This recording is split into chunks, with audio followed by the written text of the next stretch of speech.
Uh, Sorry, I forgot to do that again. no worries, it's all good.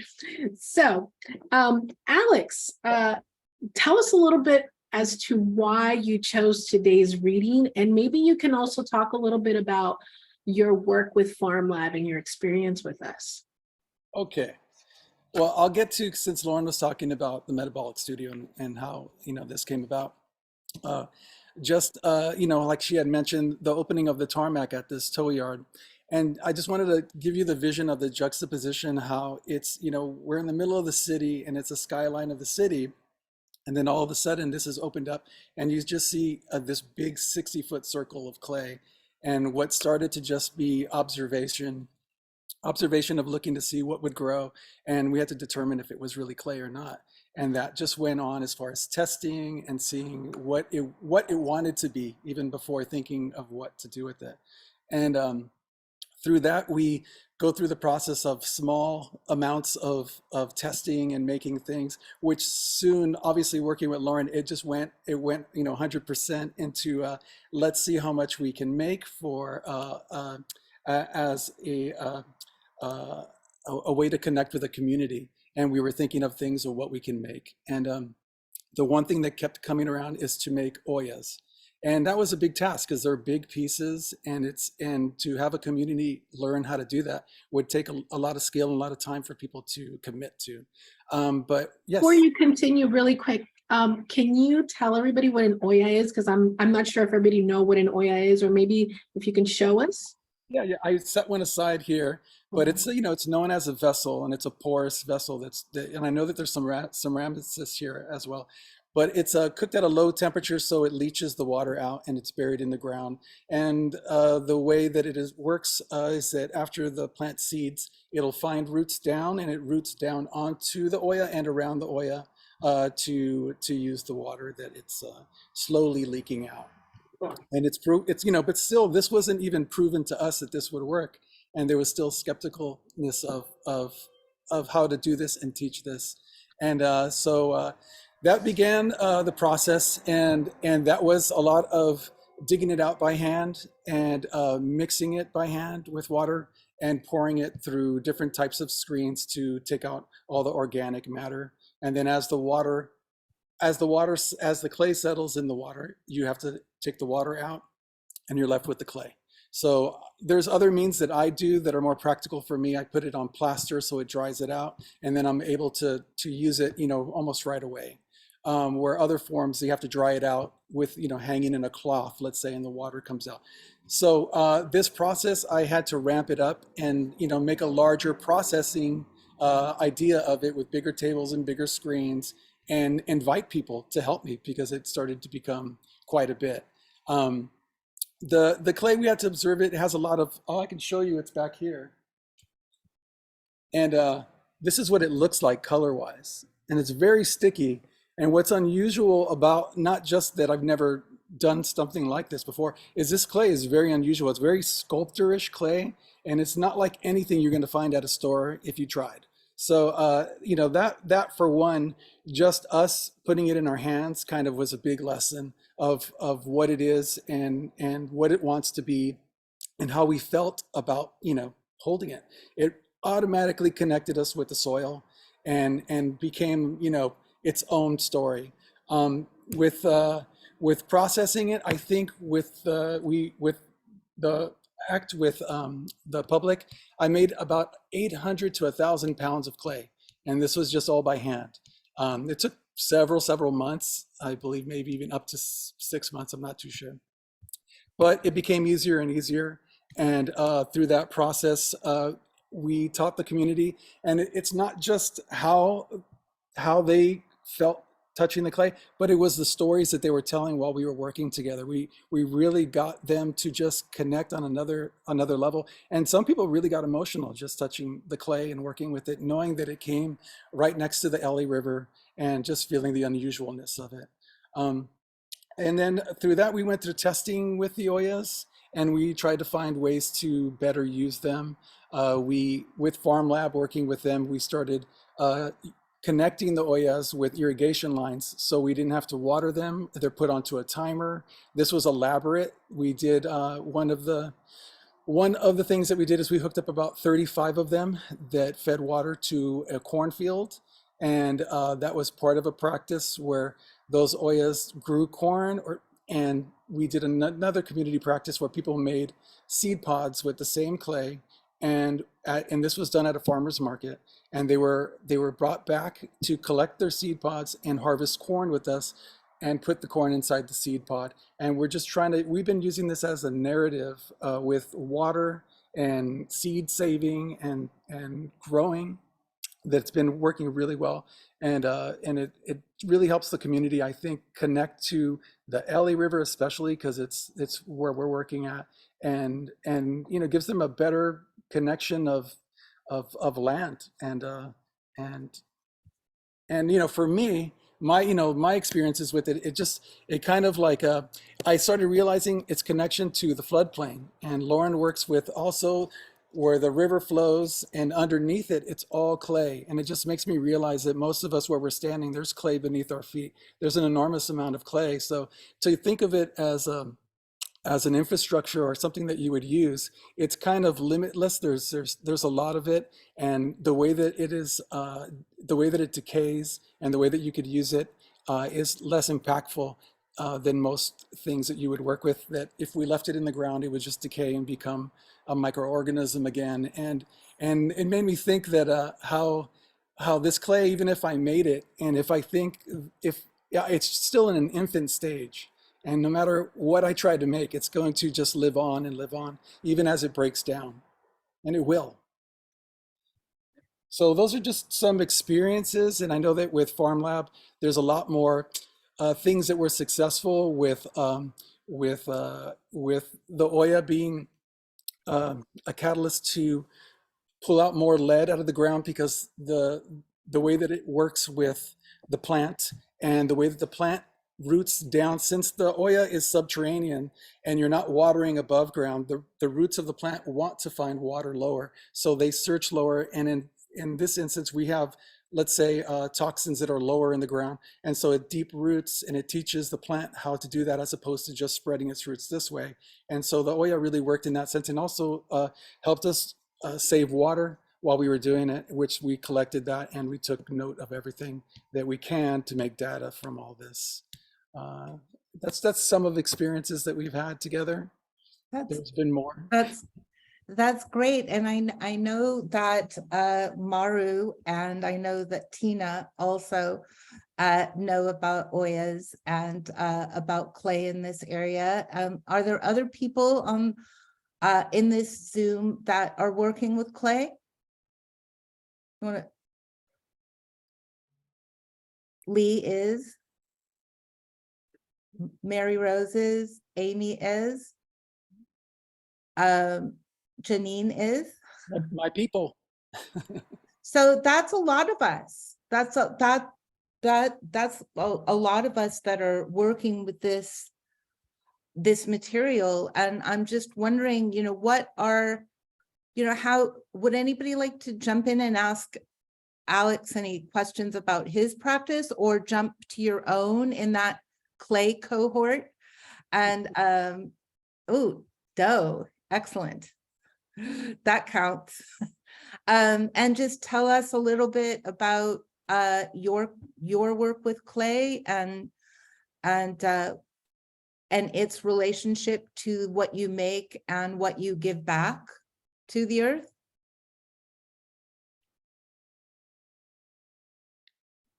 I have a question. I'm a newbie potter, and I've only worked with store-bought clay so far, but I've always wanted to find the clay that's in the ground near me and figure out how to work with it. So I have a very basic question about like how you figure out where the clay is, and the clay that you're sourcing, is it from Metabolic Studios land, or how did you find it in the first place?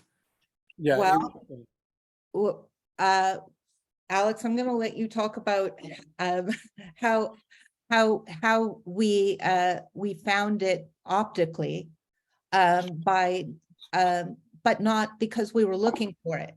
Mhm. So it was an accidental consequence of another action that we took. So basically, when we took on trying to turn a tow yard back into the floodplain, the first thing that we did was take out 6 study circles of tarmac and allowed nothing else to change. So we just wanted to remove 6 study circles and then see what happened. And we discovered that in 2 of the study circles, when it rained, which it doesn't rain very often here, water wouldn't sink back into the soil. It would pool up. So in one of those 2 circles, we dug down and found it was because there was another footing to an earlier building buried beneath the ground. So we dug down to the earlier floor of a building and dug that out of the ground. But in digging down, we were making a mound of soil that we were taking out of the ground in order to find out why it wasn't draining. And it was in that soil that we dug out of the ground that we could see striations of different colors.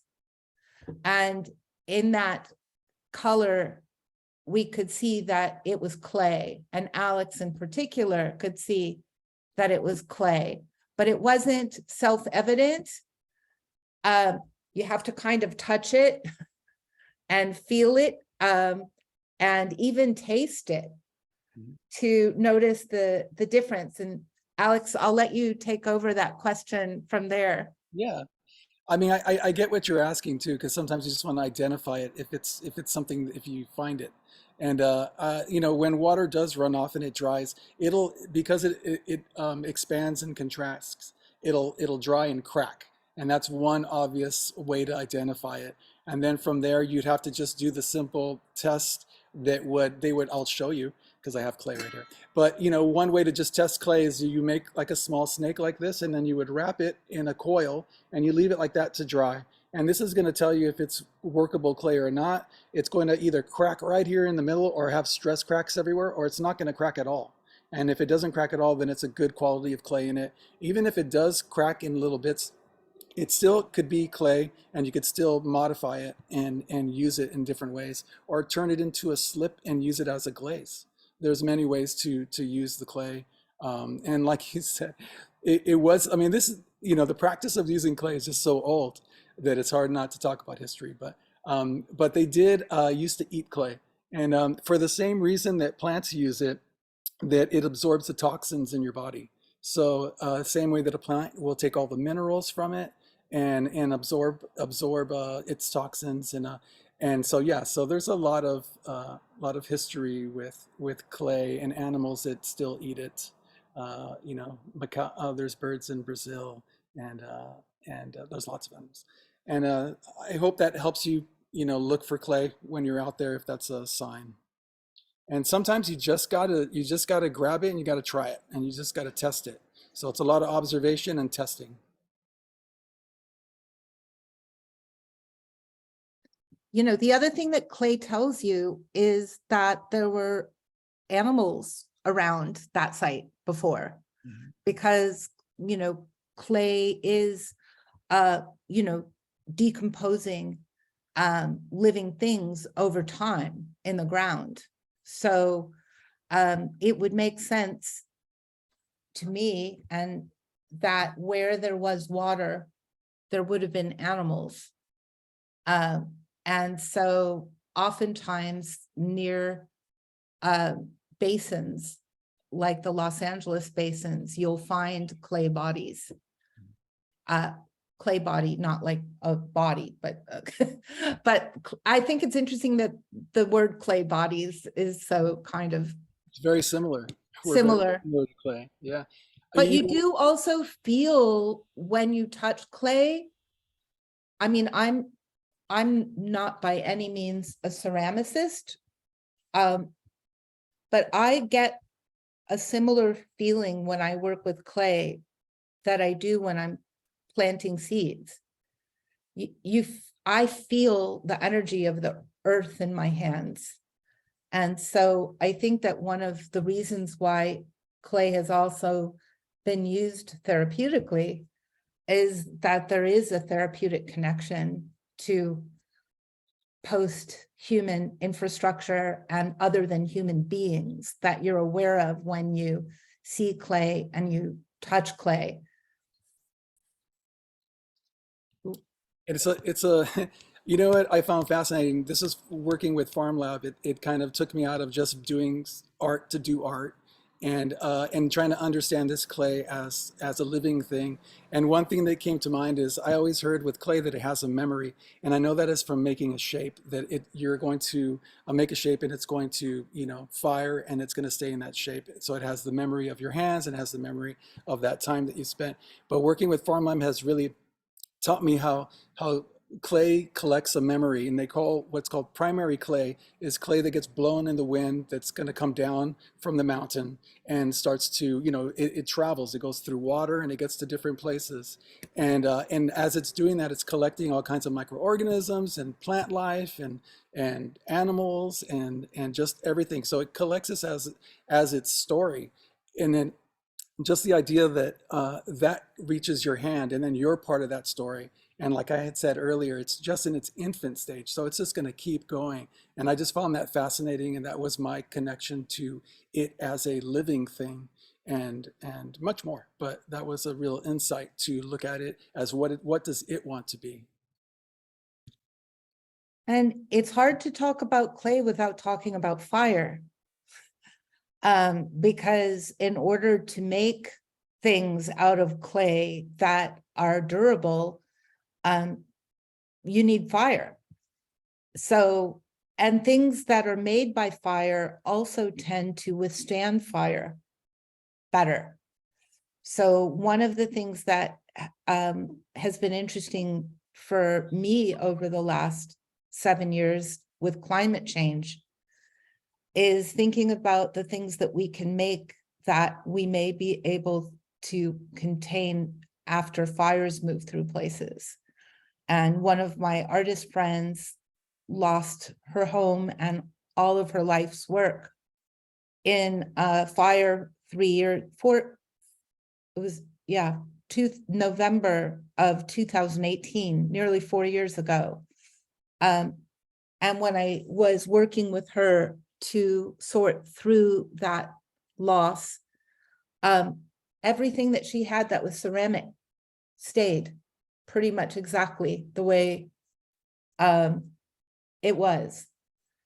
And everything else was destroyed. All her books, most of the metal things that weren't fired metals, melted. But the ceramic things withstood that kind of heat.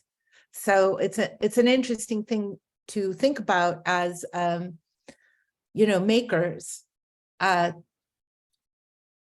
consider making things where whatever ecozone you're in, if you want them to last and you don't want to add unnecessary heat into the environment, if you want to do entropy mitigation as a form of your thought process, clay work is an interesting thing to consider using. Anybody else have any questions about Alex's practice for us, with us, around clay, community, Oyas? I don't have a question, but I would love to just highlight, and I think I'm getting this quote from you or from Lauren, that we're using earth and we're giving it back to the earth. And that's just consciously something that you and Farm Lab, we've always thought about with our practice, is like, how do we use materials to create art from the earth itself so that it can decompose and heal the earth? And just wanted to highlight that. Yeah, thank you, Millie. with the work that we're doing with Bending the River, for example, the US Army Corps of Engineers would only okay us putting petroleum-based plastic pipes under the LA River. And when we went under the concrete for the first time, and we saw that there was a river underneath the river, and that the sand and stone and seed and wood from the highlands were there underneath the concrete, I said, there's no way I can put a petroleum pipe under the concrete, because one day it will disintegrate and it will toxify this.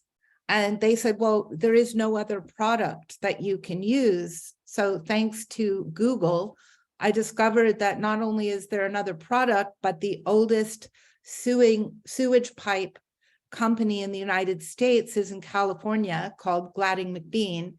And they make vitrified clay pipes there that are shipped across the country to Manhattan. So they're used and have been used since the 1850s. But it took me two more years to have to go back to the Army Corps with a whole new redesign in order to use vitrified clay pipes instead of petroleum-based plastic in the LA River. Nikki, did you have a question? I see your hand. Thanks. Sure. Thanks, Lauren. I do. Hi, Alex. Thank you so much for sharing your practice.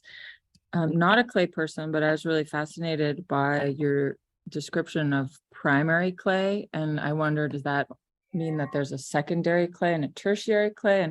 And what does that mean? Does that just mean like the bisque or the fired or anyway, go ahead. Like, no, I'm not a geologist, but I know that as a ceramicist, they use those terms. And like I had said, the primary clay is just clay that it can move. So it's going to come, degrade from the mountain, and it becomes dust. It gets blown. It gets from rain. It gets carried through rivers. It gets carried maybe through animals. And so it has that's how it travels. So I guess primary is the movement of clay and where it ends up. Where secondary clay would be the clay that would degrade, but it's a heavier, dense type of clay that would, if it's next to a river bed, it would go to the bottom. So that seems to settle down and stays right where it came from. So those become a lot more coarse type of clays, and are usually in bigger chunks.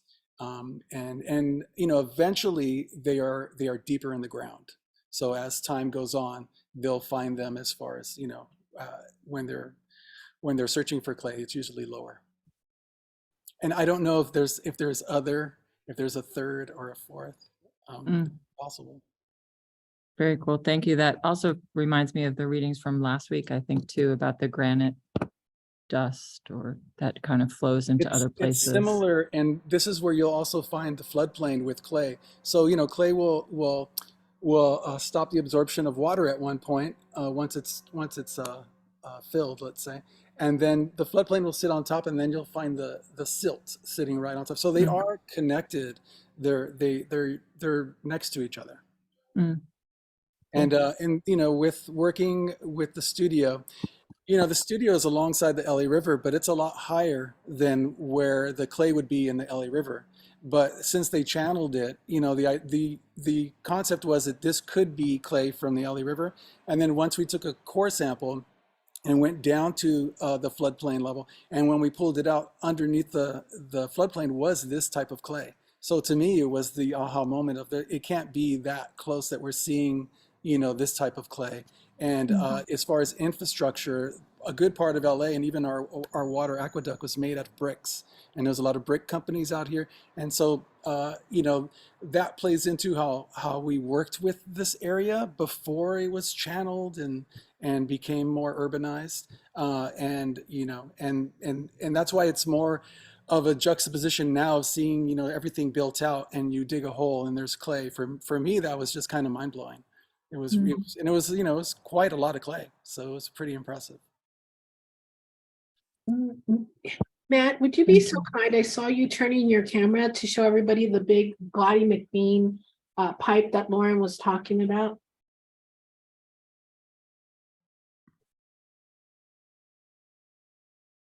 Yeah, so if you can see that, that is the pipe that we put underneath the concrete of the LA River. That's a 42-inch vitrified clay pipe that's made like a giant pasta noodle.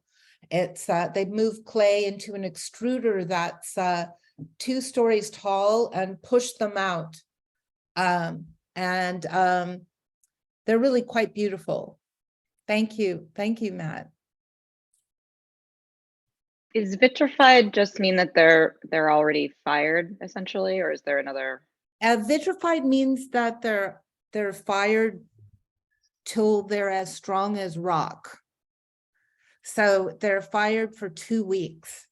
So basically the process by which they're fired is that they have basically a giant sort of, it almost looks like a yurt, like a round space that it takes them 3 days to heat everything, and they heat it at a very high temperature for 10 days, and then it takes 3 days to cool it down.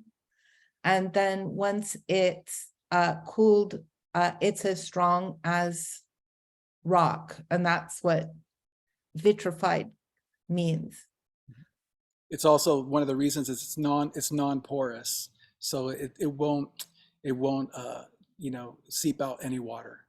And I know that when I know Lauren visited the company, and they take their clay and they actually, after they fired it, at times they grind it up. So it's kind of the ground up version and the new clay that makes it doesn't even really shrink that much when they cook it. It's very just compacted and probably hard to work with your own hands, that they have to use pressure to make those. Well, thank you. Sure. Thank you, Alex. So now we want to hear from all of you. How do we do this? Shall I just call on people, or does somebody else want to go next?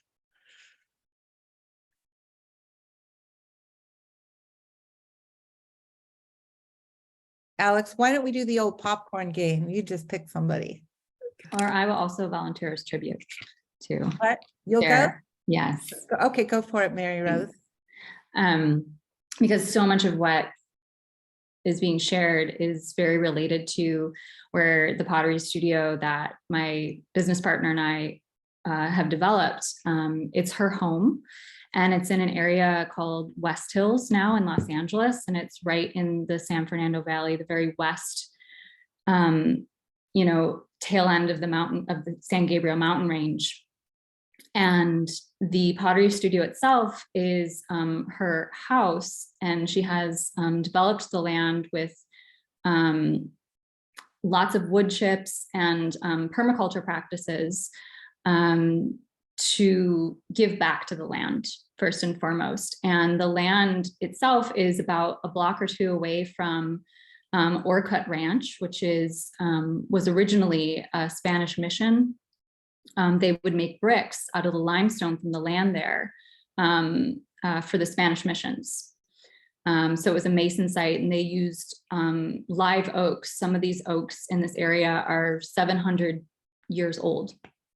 And they would use some of the limbs of those oaks to fire the limestone, and they would also use the oaks as ash to make glaze.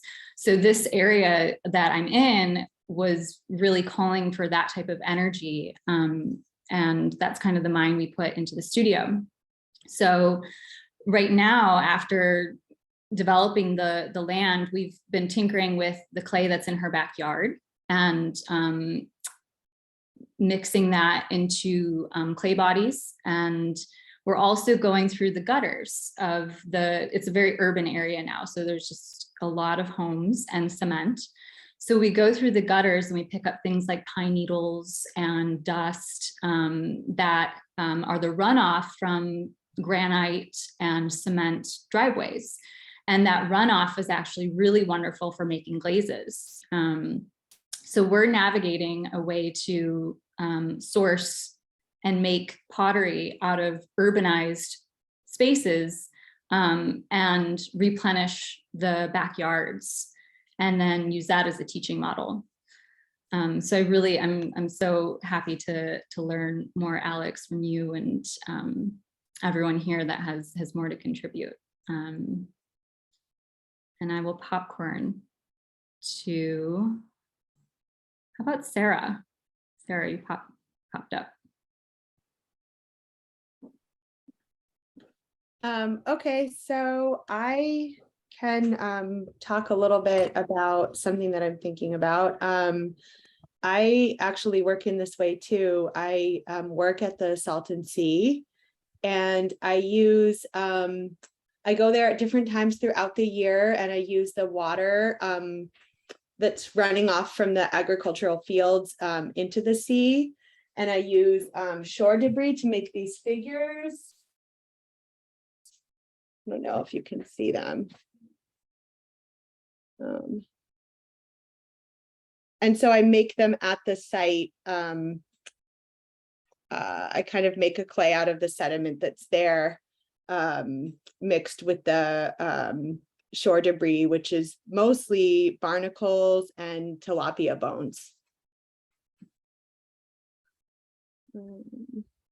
That's such a interesting material. Have you heard about a midden before? That term midden, M-I-D-D-E-N? So I know I've heard it, but I don't know what it means. I can't think of what it means. Again, before colonization, the first peoples of this continent, the North American continent in particular, would pile seashells and fish bones and materials like that would then become the building block for structures like houses. And they were considered extremely valuable. So these mounds are called midden mounds, M-I-D-D-E-N. And they basically are a kind of a form of site-based concrete, but the calcium carbonate that comes from shell is and was an extremely ancient form of structure forming and making. And during the period in the American South with slavery and housing for slavery, a lot of Native American middens were robbed to make houses for slaves. So there's all kinds of double injuries, triple injuries going on there. But the MIDDEN is something I've been looking into also. It's the area around the Salton Sea, which has so much fish bones, is that's a really interesting material to be working with. The salt like accretes too and becomes as hard as rock at the edges.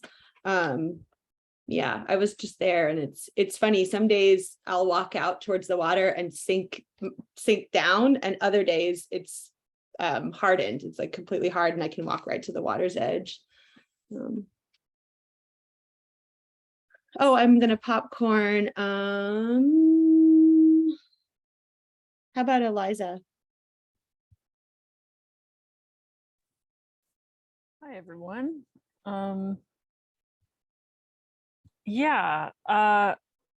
My primary material is an 8.5 by 11 piece of paper. The main project I'm working on these days is an anti-fracking project. I inherited some mineral rights in Oklahoma, and during COVID, I started getting letters from frackers who wanted access to it because the property is way too small to say no, and I can't say yes.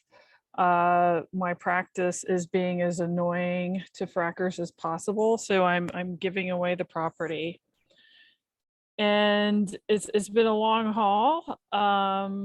And actually, I am sitting in an Airbnb in Tulsa, Oklahoma right now. It's the first time I've ever been to Oklahoma, and I will file the first deed tomorrow. And the deed will have 1,500 names on it because people like yourselves have signed up. And, but I'm also really depressed because I spent the first part of this week at a conference. I spent Indigenous Peoples Day at a conference in a casino owned and run by the Muskogee Nation at the outskirts of Tulsa on fracking. And these are all the people on the other side. And because of the war in Ukraine, we are going to see more fracking in the US in the next 12 to 18 months than we ever have. And I learned things, especially about water. For example, in some of these fracking wells, did you know that for every barrel of oil they bring out 20 barrels of water? And then because it's, I mean, they can clean it as much as they can, but they have to shove it back in the ground because there's no, there's no use for it. I mean, they can use it for agriculture, but it's not fit for food crops. It's not potable. It's a huge, I mean, I was just blown away. So anyway, on Indigenous Peoples Day, I don't know if you know this, murdered and missing Indigenous women, the man camps around these fracking sites, especially in North Dakota and Canada, are the, I mean, it's a problem everywhere, but it's super concentrated when you're putting in, oil, fossil fuel extraction sites, just because it's, thousands of men move into an area and behave miserably. And all I heard was apologetics, and not the least acknowledgement of the human cost, much less the environmental cost of this business.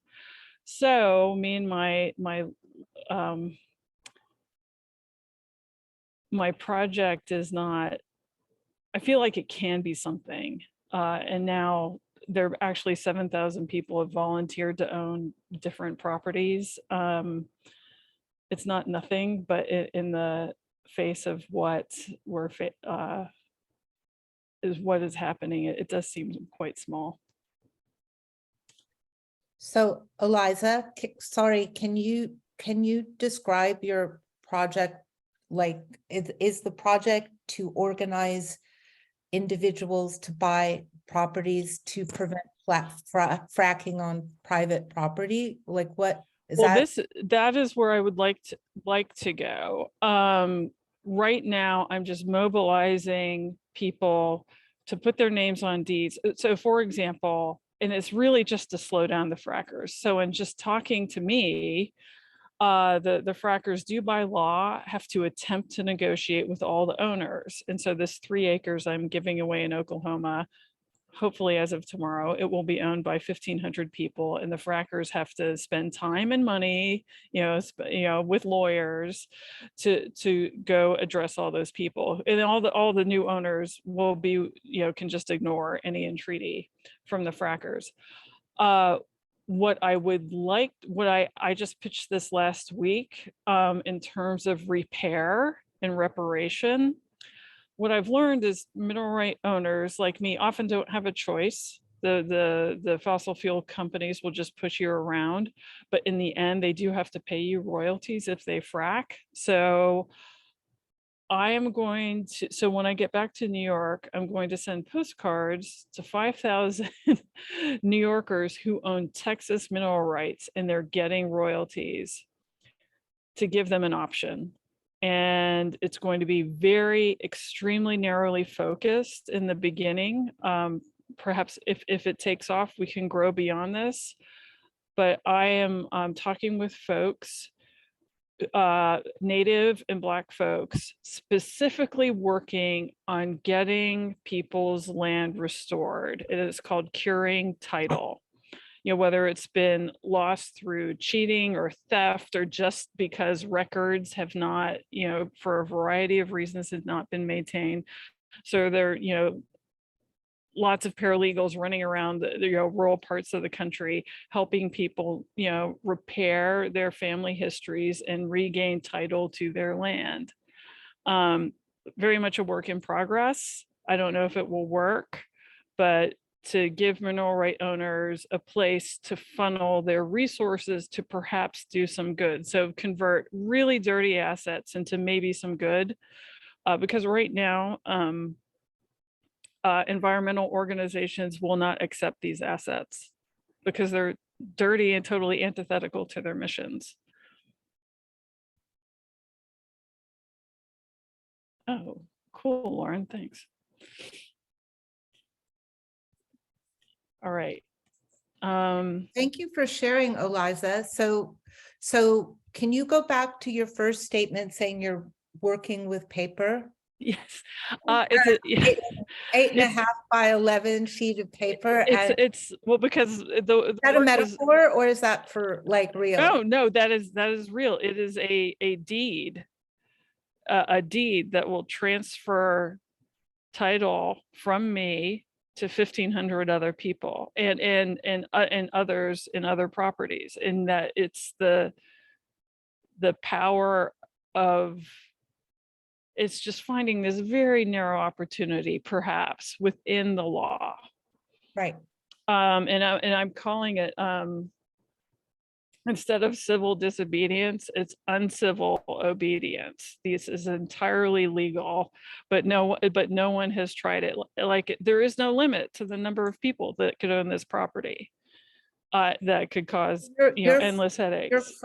You're fractionalizing the ownership of your property to create more headaches for the frackers because they need to deal then with not one curing title lawsuit, but all of the curing title lawsuits. Yeah, it's kind of using this.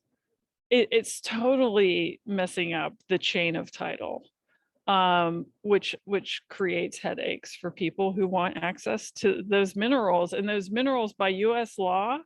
And this is what, as a sculptor, this is what I love about it. It goes from a couple hundred feet below the surface to the core of the earth. That is 4,000 miles. So yeah, that's a very powerful 8.5 by 11 piece of paper. Yeah, awesome. That's an excellent and exciting project. Maybe you can I become one of your? Yes, yeah, I'll put in the because Yeah, it's a slow process, as I'm finding my way. Also finding lawyers to help me is not easy because all the people who know these arcane rules work for the other people. So allthewaytohell.com. yeah. Excellent. Yeah. All right. And do you live in New York? I do. This property is in, did you say it's in Oklahoma? It is. And it's on Muskogee land? Correct. Yeah. So if anyone want, just, a great resource for everybody. If no,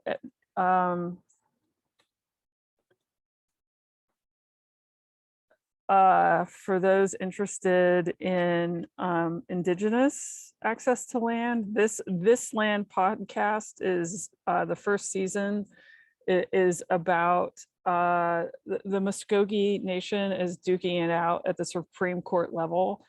They have a very thin chance, but they do have a chance of getting their reservation recognized and restored, which is a huge part of Northeast Oklahoma, which throws into question criminal justice for sure. That's going to be first, and like who governs, who's the taxing authority for Tulsa, Oklahoma? It could technically be the Muskogee Nation. It's fascinating, and it's a superb piece of work. Yeah, I've taken up way too much time. So let's see. How about Vineta?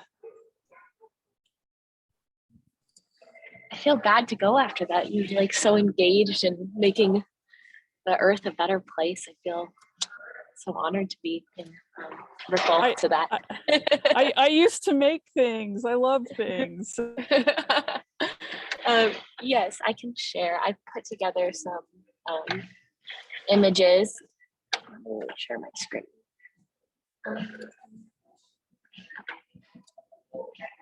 So I am primarily a painter. I live in Los Angeles. This is the painting I'm working on right now. I did some research about where I got my reference image from. It's like an abstraction of a Desmead, and I was doing some research, and it was actually from a research article investigating like Desmids in the Netherlands.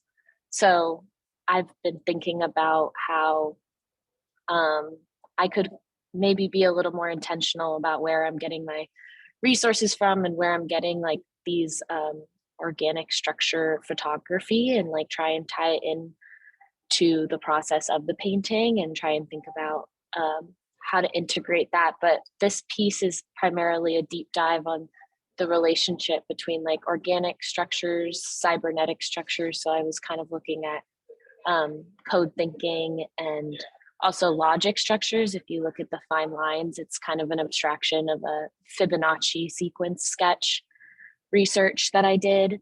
So kind of how all those different structures play into each other. And then this is acrylic on canvas, and the line work is fine ink, but then I'm working with a CNC machine that's going to do like the final layer on top. So I'm working with the resources at SciArc, and I'm trying to think about like structures from nature and how to implement that as the final layer. And then I also work at a creative studio. One of our initiatives is like an artist spotlight, where we like interview artists and we give them a space. This is one that we did this last week. An artist came in and hung his painting and kind of spoke about his own spiritual journey and how art has helped him. And so kind of giving people a space to talk about that and their own relationship with their art, and give inspiration to each other to create.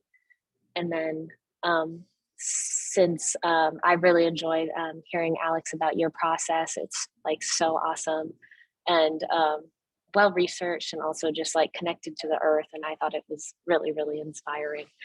And I love hearing artist narratives. And so since we were like talking about how we can connect with one another, I just wrote down some of my own hopes and dreams and what I can do with this class. So kind of like, this is the things that I'm interested in doing, and kind of the things that I'm interested in working with. So that's a little on what I do, what I'm interested in. Vineta, that's so beautiful and amazing. Thank So you. can you talk a little bit about the kind of cyborgian aspect of your work, in the sense that like as an artist who's feeding information into a machine and making lines and forms, like, can you talk a little bit about the machine and nature and life and like Yeah. all of that a little bit? Yeah, definitely. So my last painting series, I took these like organic structures from an orchid and then made these like artificial intelligence forms. And so I was interested in like, there's this point in kind of this like cyber progression, which they're going to call the technology like singularity, where we're going to no longer have control on how fast technology is reproducing itself. So it kind of takes on a life of its own. And what I'm interested in is how like technology can be a ripple effect of humans. So it can be part of nature as opposed to being in like juxtaposing nature, and how we can actually use these forms to bring a voice to nature, and how we can use these, integrate these tools into creating a relationship with it, and that there is actually a lot of beauty in that. And so I've been also using it to create like portals of like investigation into the geometries of nature. So this is like a generated code, like sacred geometry that I created. And then I laser cut that into glass and put it over photography of an orchid. And so these are some of the like perfect geometry of nature, and using technology to kind of find that. But it's also not just technology because it's math. So it's like also a natural code. It's just using a tool to create that in the physical. Yeah. Um, So interesting. I sort of, when I'm listening to you and looking at these images, I can't help but think about the story of clay and how time plays a part in forming the materiality of it. And in this case, it's like you're feeding all the known patterns by which generative forms get made into a system and producing something that's a still and plastic, like a plastic art object, but it's actually a compression of time itself. And I wonder what you would say about whether one of your building materials is time. I would definitely say it's time, and I would definitely say it's like wonder and awe. I think like being able to look at nature and really digest its wisdom and its our relationship to it, and kind of like a cosmic fascination to it, and then be like so inspired that you let it permeate you and then you create things from it. Like I think that system is very healing, and that relationship to it. And I definitely think it's time as well. And I was really inspired by how Alex integrates the natural materials. I think about that every time I go to an art store, and I'm touching plastic things. I don't know where they come from, and I don't know where the paint comes from. And it's such a privilege to be able to express myself with just the materials and have such easy access to them. But like what I could do to speak more from the earth by using materials from the earth, and how I can integrate that into my art practice would be really interesting. And I'm also like really looking for ways to use these skills to be like more connected into a system, because painting and creating is so hermetic and you're alone. And I like really want to participate in more like collaborative projects, which I know this is like the perfect space to be in. So I'm excited. Thank you so much for sharing. Does anybody have any questions for Vineta?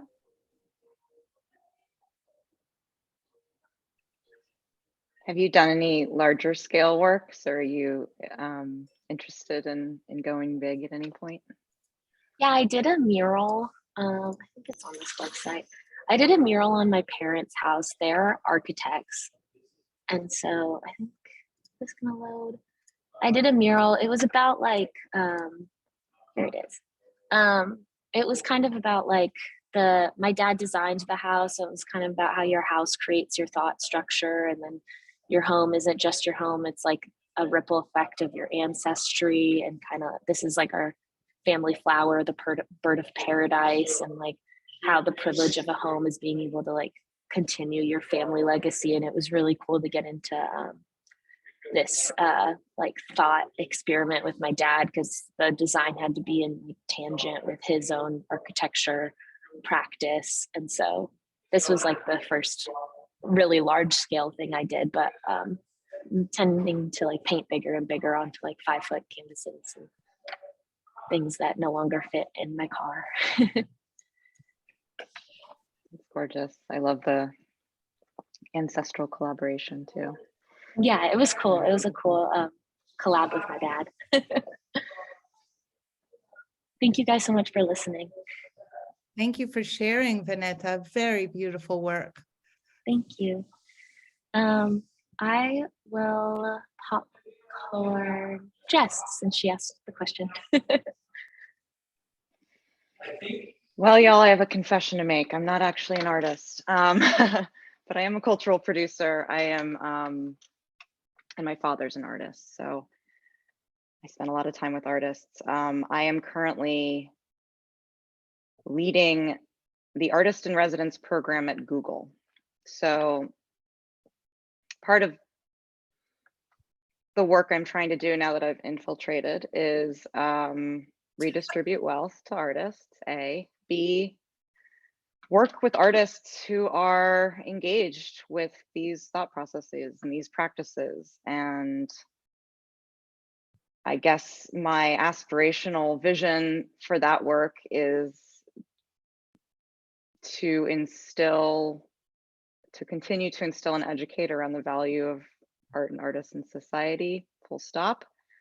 But also thinking about this idea of artists as early warning signs, as messages that point us towards distant and various futures, positive and otherwise, and positioning artists as essential problem solvers and technologists in their own right. So I guess my practice right now is more trying to enable the work of others as much as I can. Yes, artists are canaries in the coal mine for sure. So would you say that the materials you work with then are stories? Like if you had to choose like a material, is it relationship? I was going to say, I think it's relation. I think it's relation and dialogue. And I guess within that. Yeah, because I think that's a really powerful thing, like coming back to what Alex was saying about the knowledge of clay being a not written story. It's an experience story that gets, passed along. So I think that thinking about listening and building relationship and building potentiality might be material that you work with. I would agree. And I think connect those connections that can happen and hopefully be generative. Yeah. And I guess I will just share, because I'm so obsessed with this material. I spend a lot of time up in Bolinas, which is a small coastal town about an hour north of San Francisco. And I spent most of lockdown there. And so for the past almost 3 years, I've been walking the beach collecting these incredible shells that I've been told these holes are created by boring worms, but they're only located in like Mexico, Brazil, and this one part of Bolinas Beach. I'm still doing research, but the filigree and the detail is incredible. And I have probably hundreds of these now. So there's a potentiality there. Not only is it kind of a physical, meditative practice, just taking the walk and doing the collection, but furthering the conversations about, using materials from the earth. I will do something with these someday. Yeah. But also, again, you found something that's about relationship, because all of those holes were made by something. Exactly. And it ties you to all the other places that those kinds of things exist. So you see, you're a networker, and you picked something up that connects you, and that's very connected to the kind of coursework, in the sense of post-human infrastructure can be extremely site-based, but then you find out that you're connected to these ecozones where those specific shells you found get made, and your spirit is guiding you to that clearly. Yeah, it's really special. Thanks all. And just really thank you for sharing all your practices. It's really, really inspiring. Thank you. I will popcorn over to Nikki.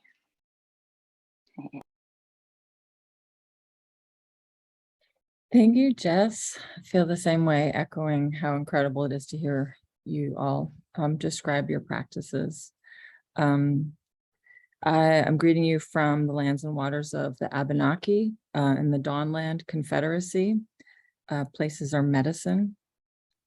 I'm greeting you from considerable grief, and I just want to acknowledge the grief and trauma and what we're dealing with when we're dealing with this, and in different ways, and that our human biology is also in that, whether we want to be or not.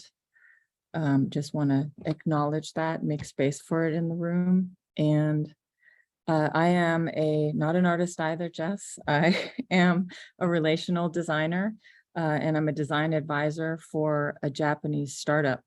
And I am working to help advise and design within Web3 for a metaverse. And I'm under NDA, so I'm trying to be cautious and also be very generous. But I have questions. I have questions about growing. And I'm wondering if a capitalist corporate entity can be bio-geo-matrix hacked. And I'm wondering how to grow instances for relational visibility, and how to hack the tree matrices and the lattice matrices of capitalism. I'm wondering if clay, or the analogy of clay, is a model for structural dismemberment of a capitalist entity.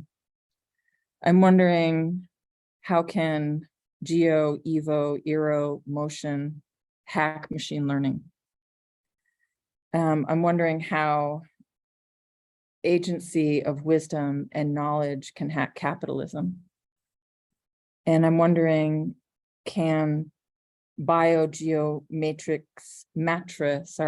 hacking be modeled and taught and scaled? And I'm wondering how we can build an art school within a corporation. So I have questions as practice tonight. So thank you. Thanks so much. Happy to be here with you all. So would you say that you work with words? I do work with language. I try to hack through language, and I try to use models that the mother offers us to try to take down systems.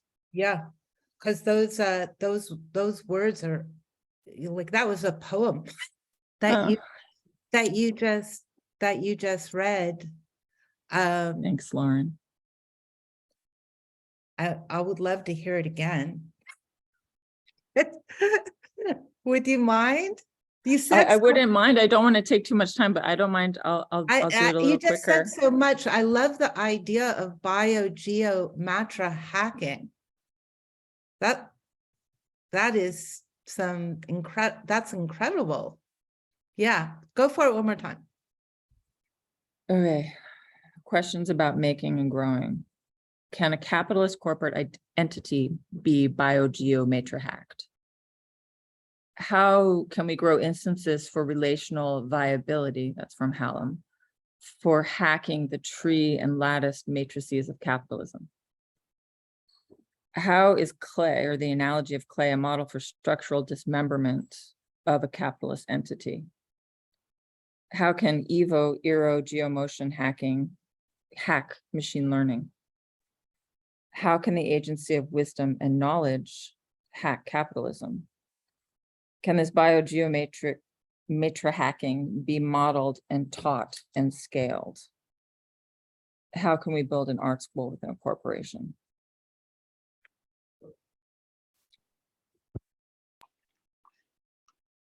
Would you share those with us in written form at some point in the course Okay.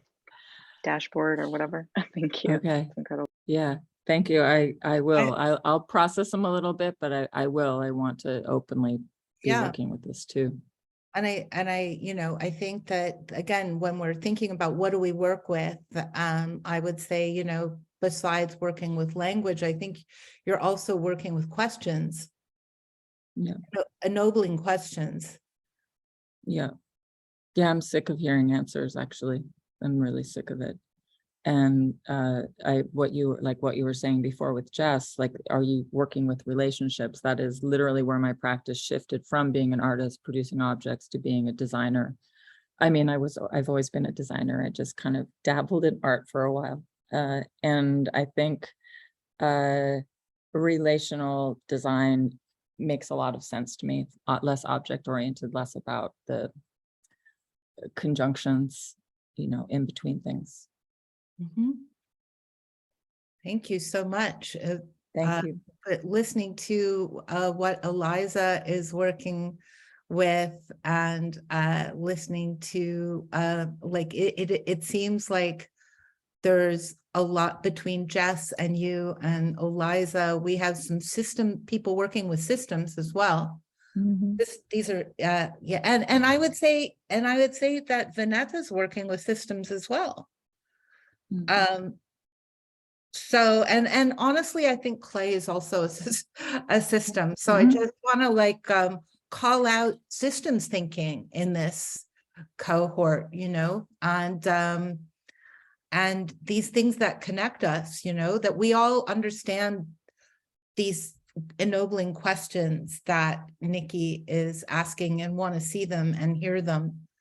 You know, when in one of our learning and mending series, we looked at systems thinking and in relationship to ecology, and one of the terms that kept coming up was biogeocoenosis, which has to do with the intersection of living things, geological things, coming together to create something completely new, right? So the biogeomatra hacking is an interesting kind of constellation of ideas that ultimately are trying to, I think, create a new, you know, when I think about ecology, I think about the etymology of the word ecology, and what it comes from in Greek is echo is home and logos is the logic. So what I think we're looking for here is a new logic of home. And a lot of that has to do with questioning everything. So welcome. Would you like to pass it on, Nikki? Yes, absolutely. Let me change my view, sorry. I'm gonna pass it over to Michel or Michael Breard. Yes, Michel. Yes, I thought I was hiding in the grass, but you found me. I am Michel. I live in El Sereno in former Tongva land. I work at FarmLab at Metabolic Studio, but within FarmLab, I work primarily with compost, compost tea. So it's the process of gathering all biomass that has been growing and dying on site and making something new out of it. So it's a change from decaying material to material that has the promise and the nutrient that will infuse life in other living systems. And talking about clay, working with the studio and FarmLab team has really made me think of new ways of understanding compost. It's not this utilitarian thing where you just chop your grass and then let it rot and then you put it to grow more grass. But it's really a place where you have very complex ecosystem, and finding out that clay has a role to play in the compost. It creates pockets of life where microorganism can thrive, and it adds to your compost a new dimension. And I'm finding out that the compost is a much more complex world that I previously thought.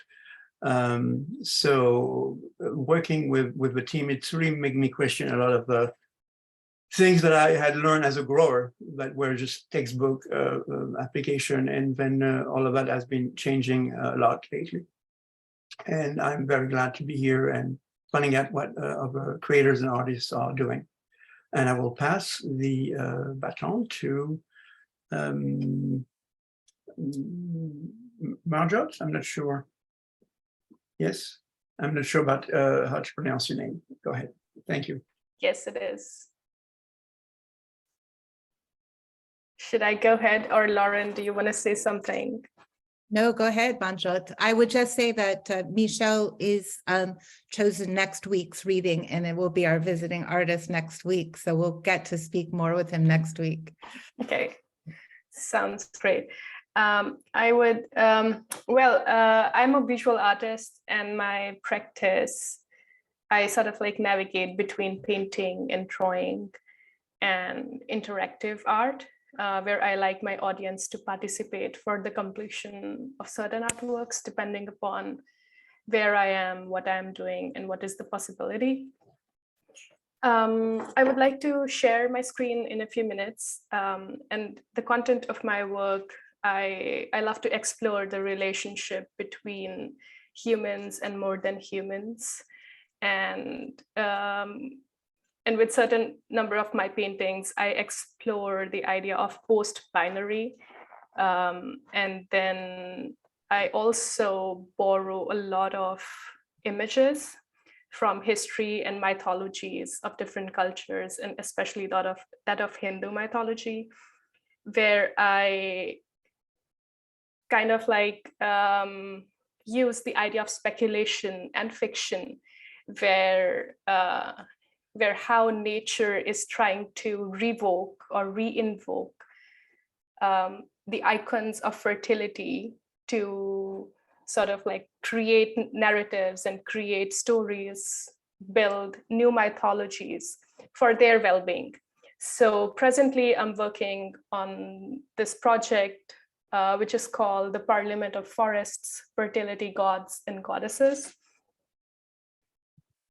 I'm going to share my screen and quickly gonna take you through certain images. I did this work earlier this year, which is called the Pool of Memories. And I was talking about, so where I say more than human, I also mean that I want to talk about soil, or I want to talk about water or air, the health, the quality of air, for example. And here we were talking about water. And I sort of like gave a prompt to my audience and created an immersive environment. And I said, like, I wrote, what is your relationship with water? How does water reminds you of home? And what memories and stories do you share with water? And in this small room, I sort of like projected a video where people, when the audience entered, they actually felt as if they were inside a pool. And right inside, we had another actual water in an aquarium. And so people were writing and they would put their responses inside. And I had sort of like researched a lot about the materials, about the paper. And I used kozo paper, something that does not dissolve in the water and actually stays alive. So people were able to read other people's stories, but they were all anonymous. And people were writing in different languages. And eventually I collected a lot of stories.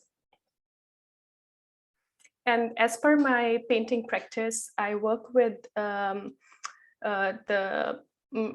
my work has an inspiration from traditional Indian miniature paintings, but my materials are not traditional. I sort of like work with gouache and watercolor on paper. So she is like, I've chosen 3 or 4 works to kind of like just give you a basic idea of my stylistic choices and also cultural choices and iconic choices.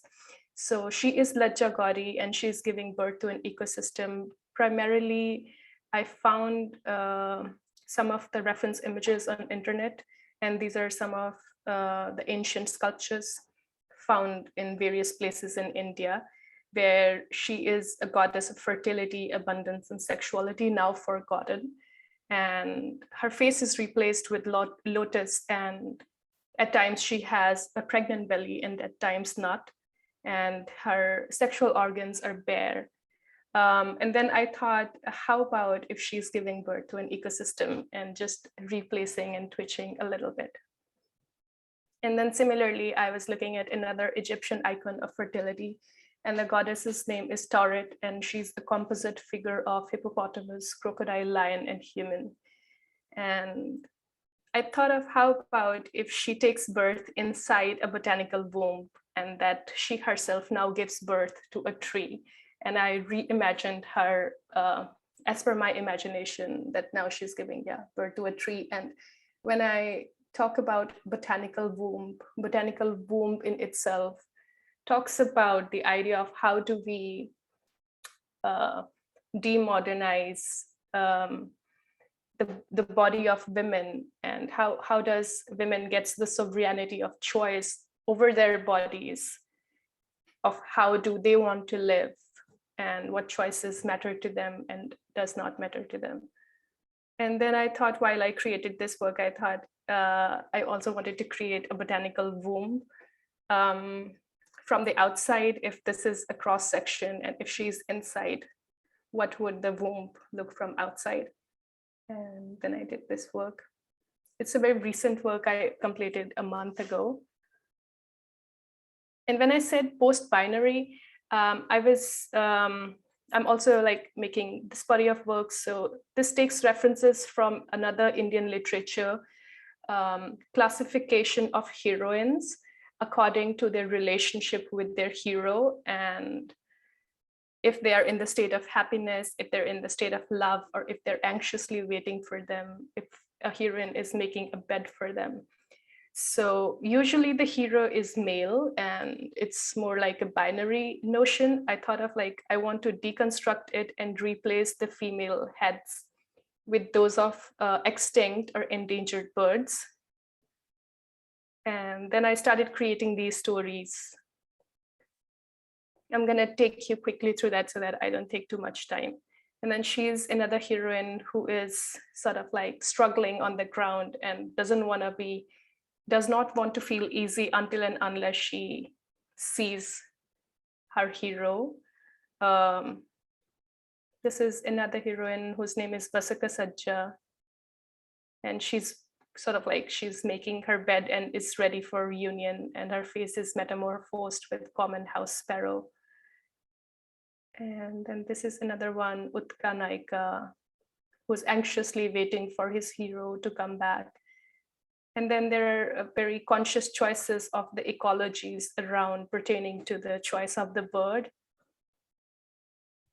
And this is another one. Okay, I'm going to end here.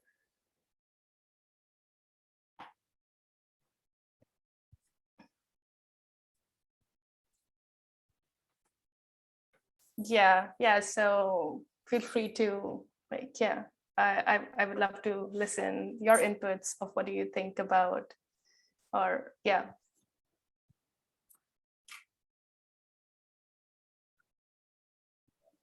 I mean, they're just so mad. Oh, you go, Lauren.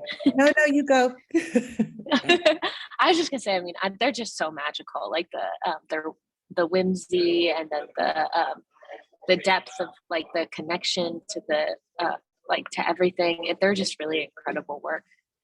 I was like so fascinated by it. Thank you, and likewise for your work as well. Oh, I'm like, thank you, but. I just want to say that your work really affects my heart, and it's making me take a pause before responding, because I'm so full of emotion from those images, and they're very, very moving and very deep and extremely beautiful. And it makes me realize how one of the things that I don't know, that maybe that I want to bring up that you work with is wonder, and the wonder that comes from beauty. Would you say that that's fair? Yeah, definitely. And I also sort of like believe when I'm thinking about, or when I'm conceptualizing, or when I'm researching about the image, for me, beauty is definitely of utmost importance. But when you go deeper into the work, I feel there is a sort of pain or the hard facts of reality, because these birds that you witness there are either endangered or are extinct, for example. So it does look beautiful on the surface, no sure, but I also want to kind of like do that. So kind of like, yeah. Yeah. And you know, just to kind of go back to the kind of term of biogeomatra hacking, there is some kind of thing going on, right? Because when you look at the images, it feels familiar. And then when you look at it more deeply, you realize that there's also many shifts that you're making from the familiar, which talk about strange alchemies. Yeah, definitely. And talking about strange alchemies, something that also informs my practice is, as Vanita was talking about AI, for example, or technology in relation, I was thinking of a post-technology world. For example, I was reading about Donna Haraway's book called Staying with the Trouble, and the last chapter where she talks about the children of compost, and she speculates that the coming generations sort of like thinks about the idea of kinship and uses certain parts of endangered species and transplants certain things into their faces or body parts. How would that world sort of like look or would be? I think that also leads me to explore further the idea of totemism and kinship again.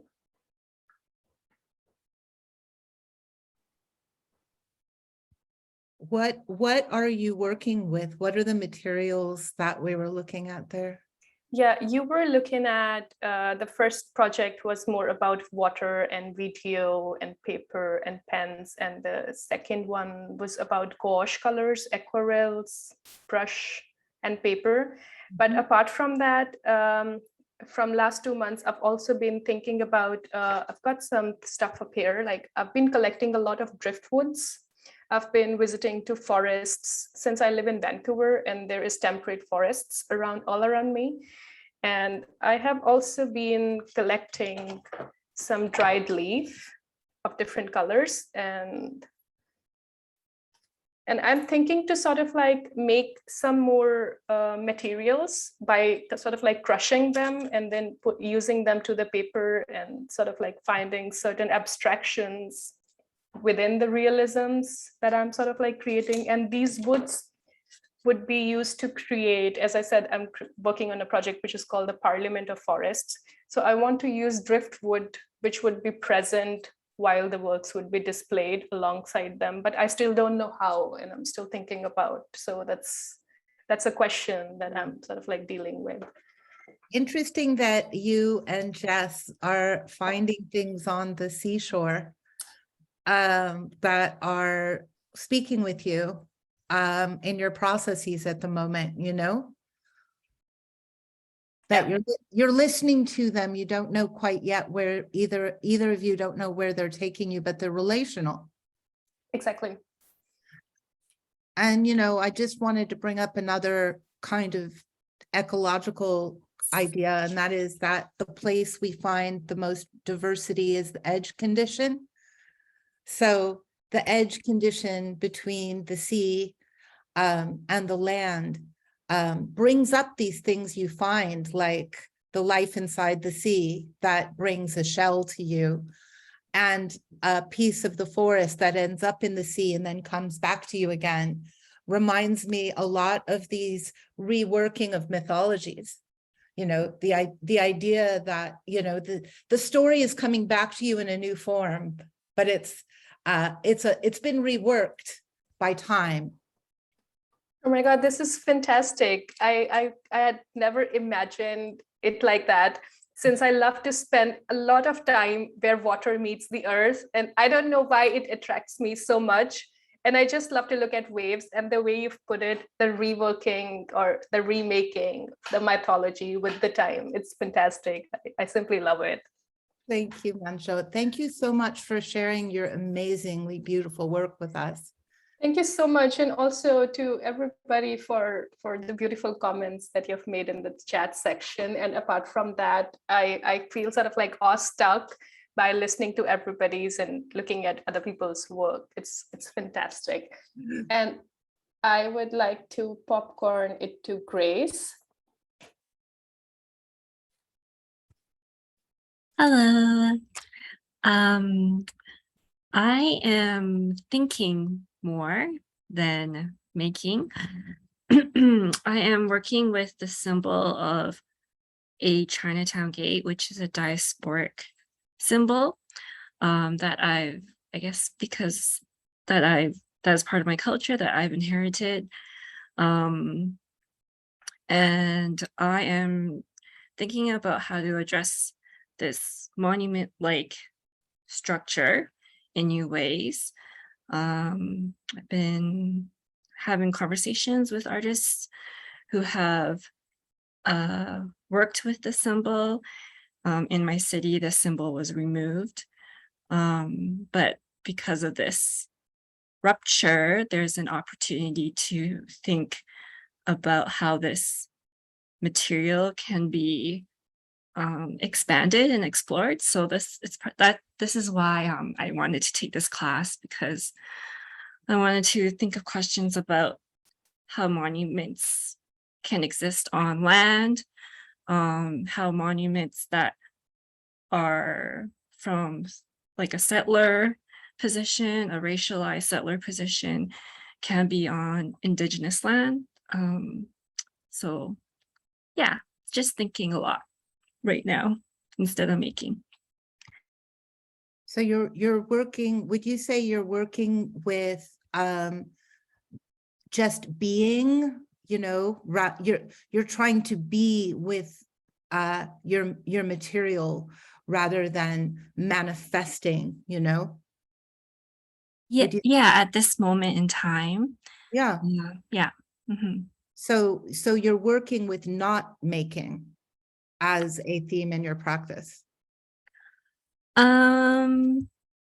I wouldn't say that I would never make. No, just but at it's this more, moment.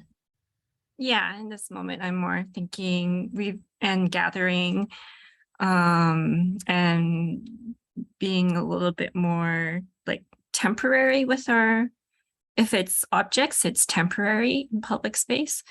So yeah, it's more research and thinking and a little bit of performance in it too.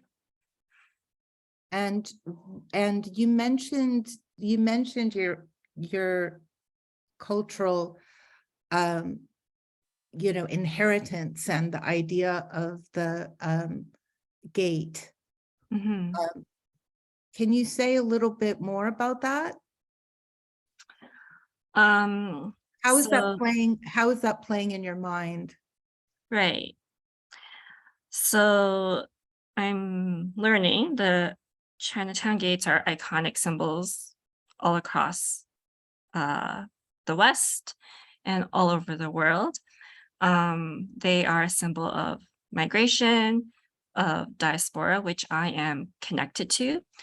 They're also a new kind of symbol. The first Chinatown gate was built in the 70s in San Francisco. So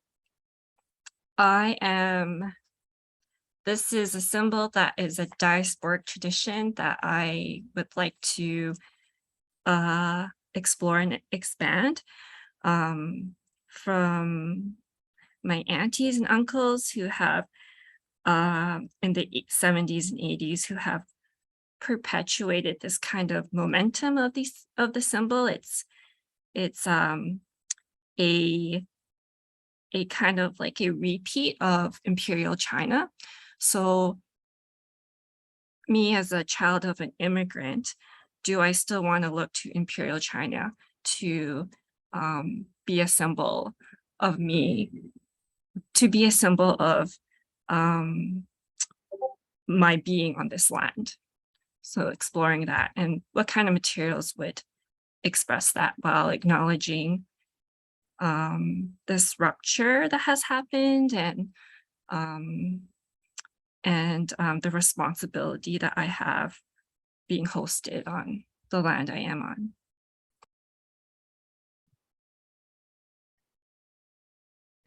Thank you, Grace. I definitely identify with this idea of diaspora. And, you know, it's one of the things that I think a lot about when I think about reparation work is, you know, where am I from?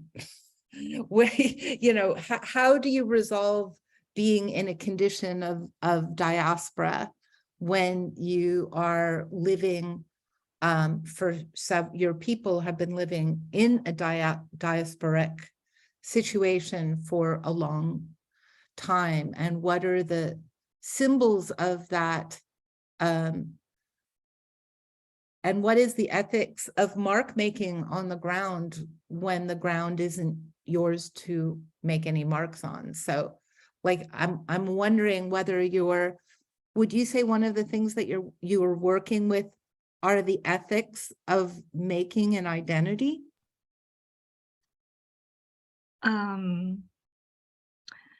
Yeah, I would say so, yeah. Mhm. I mean, I don't want to put words in your mouth, but I'm trying to kind of find these themes around that can adhere beyond the materiality to the experiences that we all share in a class like this, where we're all coming from very different experiences and places. And it sounds that at least for me seems like a possible connection for me. I don't know if that makes sense for you. Yes, it definitely does. There is a tension where I want to resolve this allowance of being in public space when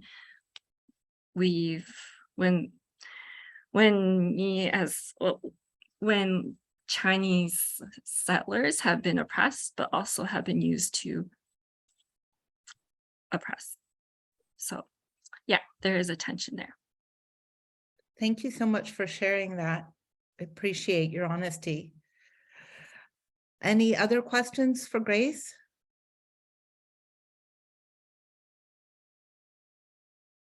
All right, you get to choose somebody. How about Miro?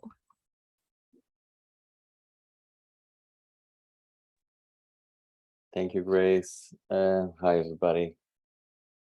So let's see if I can express myself in a way that makes sense. Well, just try to sum up a little bit of the paths I have been through. Last years, I was born and raised in Brazil, and I moved to France in 2006, and I spent 10 years over there. I wasn't really rooted there. I was studying, doing master's and PhD, and had the opportunity to do a lot of artists in residence programs in several countries, mostly in East Europe, Baltics, Finland, Russia. And so I was mostly working and producing, even though I was based in Paris, I was mostly producing my works through the travels I was doing. So all of my work was being produced basically from the idea of experiencing a different culture and different landscapes. I was mostly looking for landscapes and to photograph and film. So most of the work was always attached to this idea of getting to know, explore, and understand the place.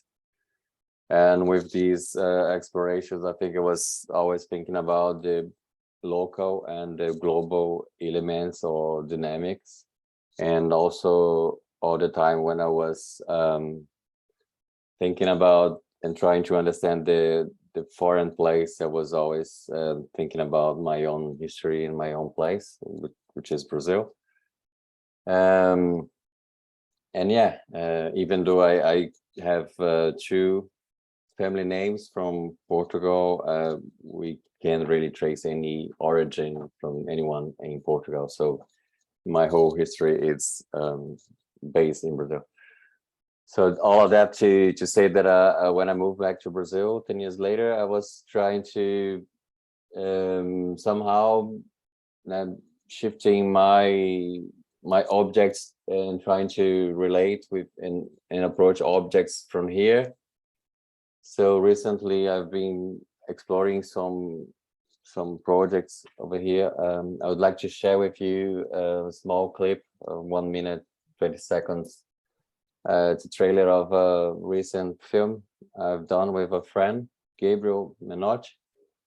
And it's a film about the industry of marble and granite here in the state of Espírito Santo, the state where I lived, which produce also this kind of white marble in a way very particular.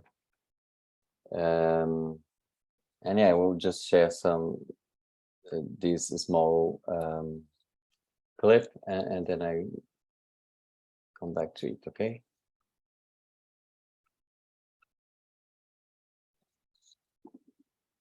I believe you can see the screen, right? Yes.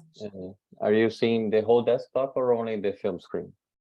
I think the whole desktop. Okay, so let me put a full screen here. That should work.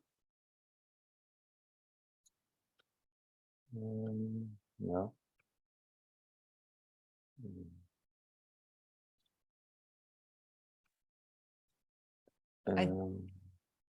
Yeah, it should be just one window, isn't it?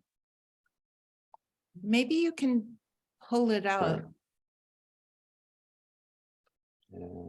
Let me try again. Sorry.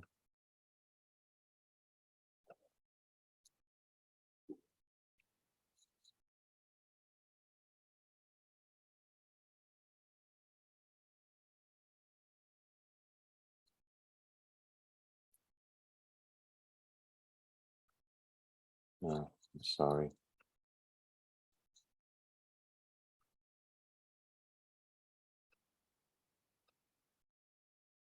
Is it working now? Just the screen, right? That's Okay. it. Yeah. Thank you.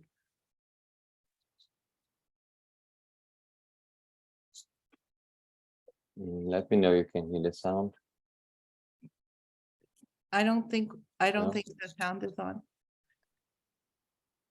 Mm, When you shared the screen, did they usually offer you the opportunity to share sound? I would just play through my mic. Then it's not good, but anyway, just to have an idea. Not taking much time.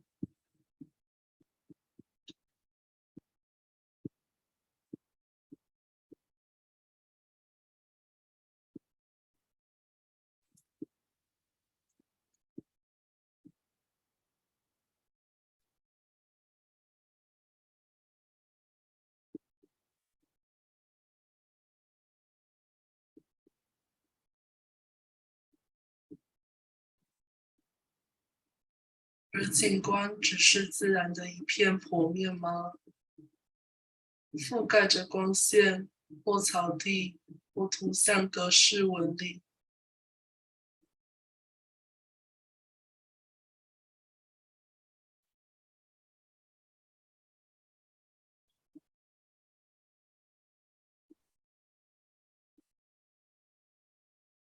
一座山最精华的地方在于山的内在，它的血肉，它零碎的空白。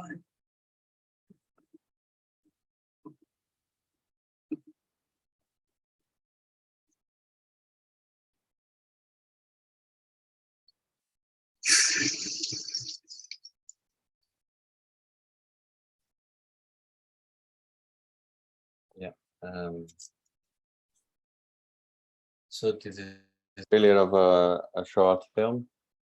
The film is about 25 minutes, and So we try to follow this chain of production of the marbles and try to from it relate to several different aspects, from the cultural and artistical aspects, since the marble was used in the beginning of the history as a material for sculpture and culture, and relate to aesthetic, environmental issues, and work conditions, and several aspects of it, especially that is very much part of the industry here in our state. There is an interesting fact as well that these white marbles often are part of the project of the architect Oscar Niemeyer, one quite well-known Brazilian architect that projected the capital, Brasilia, and most of these white marbles came from our state, from these extractions we're trying to show in the film. Yeah, so the idea was to explore several aspects of this industry, and we have tried to do it using different kind of source material. We've been using image from microscope, drones, and different kind of cameras, even GoPros attached to the machines. So the idea was to explore the whole transformation from the mountains to the industry. And part of the film, we have been projecting some historical footage from the construction of Brasilia. And so we have a projector and projecting these old films in the quarries. And then we are filming this projection, which we can see within the film, even though there is not too much context about all these elements. And finishing also with the fair and also the shipments to foreign countries. So we finished the film. It's been almost 2 years now, displaying it in some festivals, but we feel like there's still a lot of work to do. We have done a lot of research to produce the film, and we feel like the film is one possible result for all this material and footage we have and all the research we've done. So we're trying to figure out all the possible ways to produce either kind of photo book, or actually try to produce one or two other films exploring different aspects of the of the context. So at the moment, a little bit struggling to find out some concrete aim into how to explore these ideas, which is the most concrete thing I have now. And another project I've just to talk very briefly, another project I'm still stopped is some footage I have from different rivers in Amazon, which are tributaries to the Amazon rivers. So same as this project, which I have a lot of images, and I have this footage from Amazonia since 2012, and now and then I'm going back there and filming more material, but I never really stopped to produce things. But I'm saying that just to try to explicitly state that these are, for me, similar topic. The first one, we're dealing with the transformation of the mountains and how all of that becomes commodity, and the other way, the complex in Amazon, the rivers, they have been object from the construction of 4 main hydroelectric plants, which have a global scale, and very big projects with very potential, very bad impact on the environment and also the communities living around that, not just that area, but the whole area that goes into the other border of Bolivia. And so mostly it's the paths I'm trying to explore now, even though I don't really have I'm not sure exactly how it goes. Thank you, Miro. I mean, one of the things that in terms of the guiding question today about what are you making and what are you using to make, would you say that one of your subjects are tools? Tools, like, because it seems like there's a lot of the imagery was focused on these very machine tools for the making of these materials. And then there's, of course, the satellite tools that allow you to see the scale and the context of these, the way the surface of the earth is re-terraformed around this process. So yes, well said. I don't think it was until now a particular characteristic of my own work, which is normally very modest myself and a small camera shooting film. But in these projects and as we are documenting the industry, we really aware that this presence, and we try to at the same time we're trying to display all these tools and material and machinery of the industry, and at the same time trying to reflect in a kind of autocritical way about the tools we use to produce image in terms of photography or expanded photography or experimental film, like when you're using the projection of the film within the film as a kind of a live performance on the prairies. But yeah, so I'm trying to understand a little better this dimension you pointed out, and hopefully we can explore a little bit more this dimension.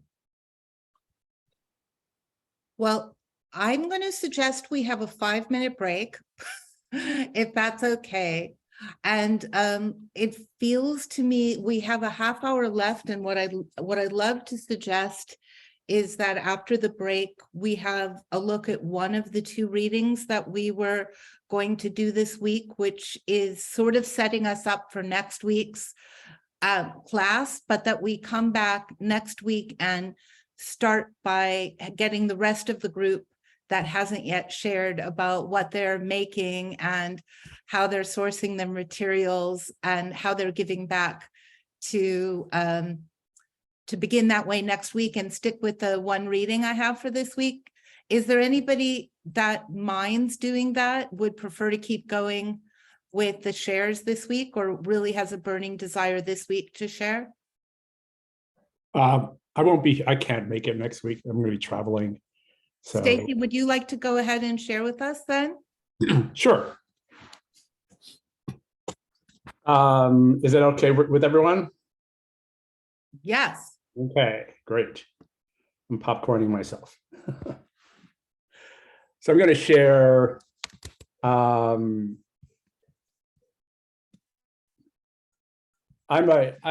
have started moving. I was a visual artist. I did a lot of drawing when I was younger. I studied, but when I was at art school, I mostly studied animation and video and film. But I think through film and video, and that was the time when I literally studied film and learned to edit on a flatbed editor and worked with celluloid. But working with film and looking for a subject, I eventually started to use myself as a subject, even though I never really wanted to be in front of the screen or on the stage or in front of other people. And since then, I've moved a little bit away from video work directly and looking more at site-based performance and slowly moving towards live performance. So I'm going to show first some of the site-based work I've been working on. I'll show this here. I'm going to share. What are you guys seeing? Okay, this one.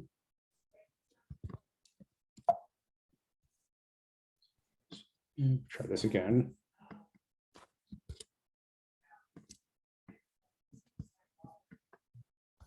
So I don't know if you can see that. That's a sign. Can you see the street sign? Yes. Yes. Okay. So I got into making these. There's a project called the Good Neighborhood Project, and it's about rethinking about this phrase "good neighborhood," which I find annoying because it's this kind of code for neighborhood. Very often, it's a code for a neighborhood that is harmful to the earth, to indigenous and people of color, BIPOC people in general, and to even just to human beings in general. So this sign was to reclaim parking spaces, because there's a problem in this city of Oakland, where I live, and the entire Bay Area and much of the United States, with unhoused people who are unhoused trying to find a place to live. Very often that's a parking lot. Very often that's a place where they're sleeping in their car.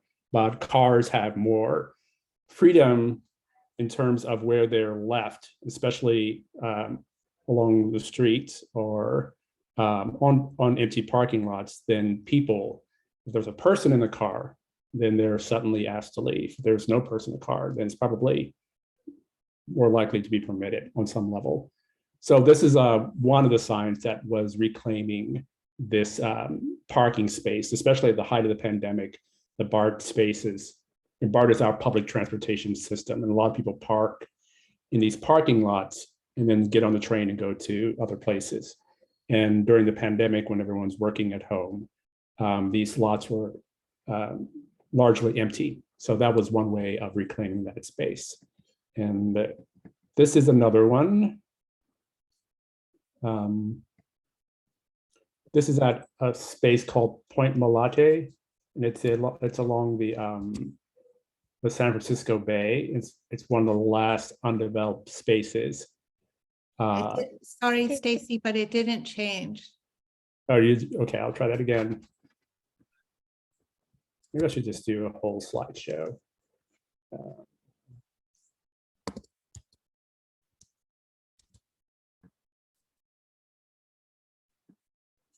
Can you see that? No, didn't change. Yes, it did. Okay, so this is a sign posted along the post Point Malate, which is one of the last undeveloped areas along the San Francisco Bay, and it technically is managed by the city of Oakland. And the city of Oakland, the city of Richmond. And Richmond is a city is largely historically African American. It's the home of one of the largest oil refineries, owned and managed by Chevron, and has a history of being kind of a place where there's a lot of toxic waste. And there's a lot of restoration, bioremediation that could happen to this land. But in the meantime, the city of Richmond is tempted to give corporate developers this land, and as opposed to restore it and keep it at some level of a natural setting. So that sign says, you probably can't read it from here. I'm going to stop sharing the screen for a second here again and show you a better close-up of that.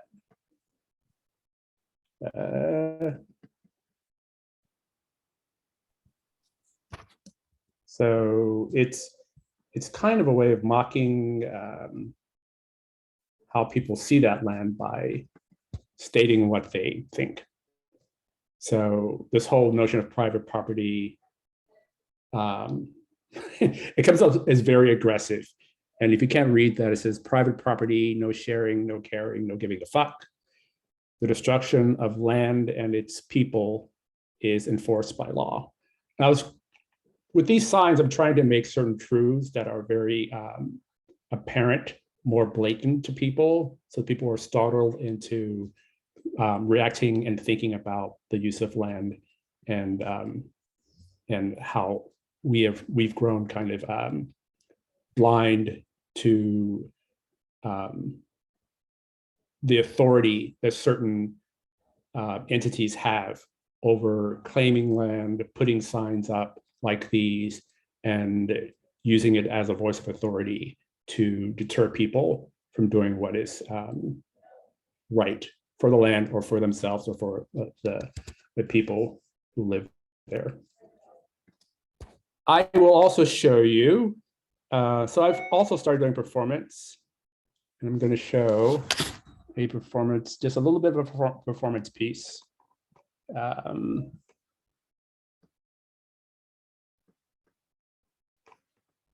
So let's share. Can you see the video? Or this did it change? Okay. Yes. This is just a clip from a documentation of a performance.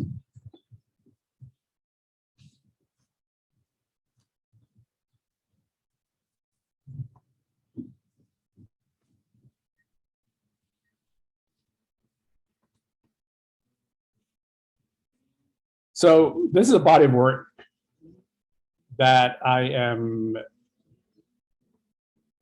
working on, where I am doing live performances with drones. And in my work, drones kind of are a stand-in for objects that occupy real space, but also serve as an intersection for virtual space in their ability to document and record and to surveil.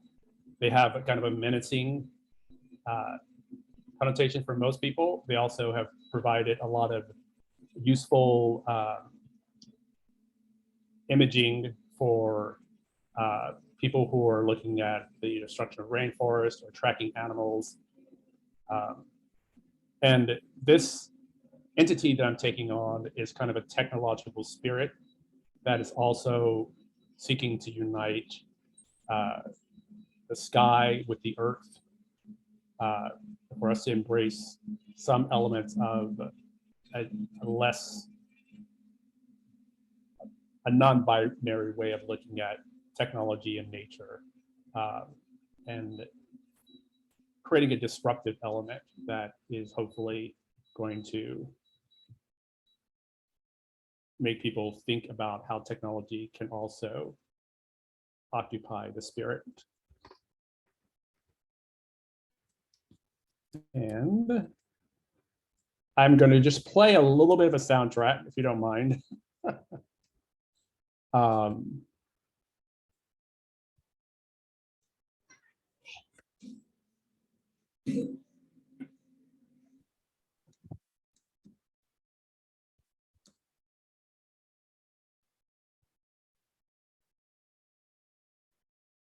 When we map the constellations, we point to the earth. when we plant our seeds, we we point to the sky. When we bend ourselves to the earth, we are thinking about the stars. This is a night garden. The night garden is buried beneath the concrete. In any city you might know, the night garden lies dormant. Beneath the pavement, the grass and the snow. This is the night garden. In the city, we remember the night sky. Because the garden is not dazzled by our own regime. In the city, we find comfort in the shadows. Because the garden loves the rest of darkness. This is the night garden. In the night garden, when we map stars, we cannot see. That matters little. When our eyes are covered in sleep, Yes, these are flowers. Made of creatures, plants, and flowers. Made of creatures, plants, and Aged flowers. by millions of years. Aged by millions of Yes, years. and these diodes Yes, and these release diodes energy in the form of light. release energy in the form of light. This is the night garden. This is the night garden. And what of this machine? And what of this machine? That connects our vision That to connects the our earth. vision to the earth. By taking to the sky. By taking to the sky. It is sentinel. sentinel. It is sentinel Of the night garden. of the night garden. And in its flight. And it carries our prayers. carries our prayers. This is the is the night night garden. garden. Find peace in the night garden. Find peace in the night garden. Find wonder in Find the wonder night in the garden. night garden. And carry And carry this this back to your sleep. Be in the night garden. When you dream. When you dream. When you dream. When you dream. Okay, that's it. A little bit of a live performance. Thanks, everyone. Wow.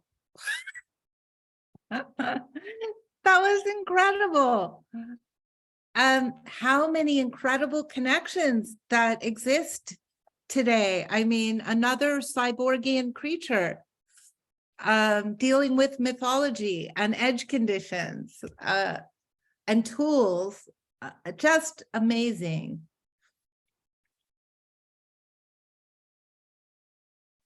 Stacy, that was so beautiful. Thank you so much for sharing.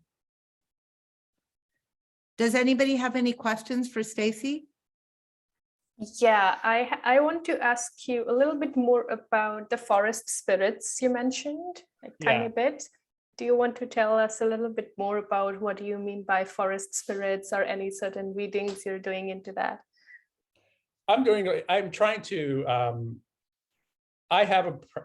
I'm trying to bring notions of the spiritual into a practice that is about reconnecting to the earth.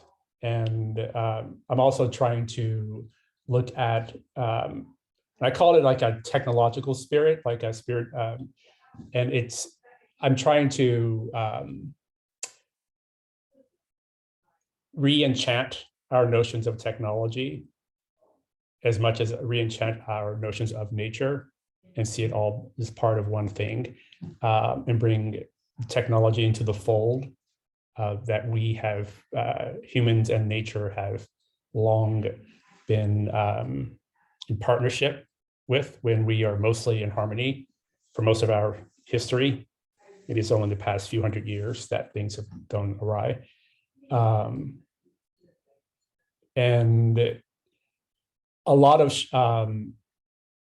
by putting on something and transforming myself and connecting myself literally to a drone, I'm trying to become something other than human, to try to remind people about something that is inside us and outside of us, I should say, that is expressed through technology, that is connected through nature, and do it in a way that feels disruptive and feels a little bit uncanny. I think there's a value to the uncanny. I really resonate with like this positive investigation into technology as a ripple effect of like the human mind and human consciousness is like this way to expand upon that network, as opposed to like distract us from the organic. I think that doesn't have to be the narrative of technology, and in fact it's like crucial to keep that spiritual component to it, because that's like just an inherent aspect of anything on this earth, and as technology enters it, I think that coming from it from that perspective is really powerful. So I really enjoyed not only your work, but the way that you're communicating about it and the words that you shared as well. Thank you. Yeah, I also think it's really interesting, like the filmmaking practice where like the artifice of filmmaking was to create the illusion that what you see is believable, but in your like filmmaking and your video, you're disclosing right away that you're working with drones to create the imagery, but what's actually disguised is that takes like all of a sudden you're like, well, how there's got to be another drone up there. There's, you know, so I think it's a very interesting kind of almost like documentary about illusion, if that makes any sense. Yeah, totally. Like inverting the illusion by revealing the structure of the illusion, but then it points to there's actually another, that too is an illusion. Yeah, and in revealing it still doesn't make it less strange or interesting. So would you say that part of what you're working with is magic? Yeah, I love the idea of working with magic. Because I definitely got that from your from the way that you brought the light into your hands in the Zoom bubble while the text was going on too. Yeah, it's definitely, I love creating a sense of wonder, even if it's very obvious in terms of what I'm doing. Putting an LED light in a plastic flower. Stacy, Yeah. I just wanted to say I loved your drawings.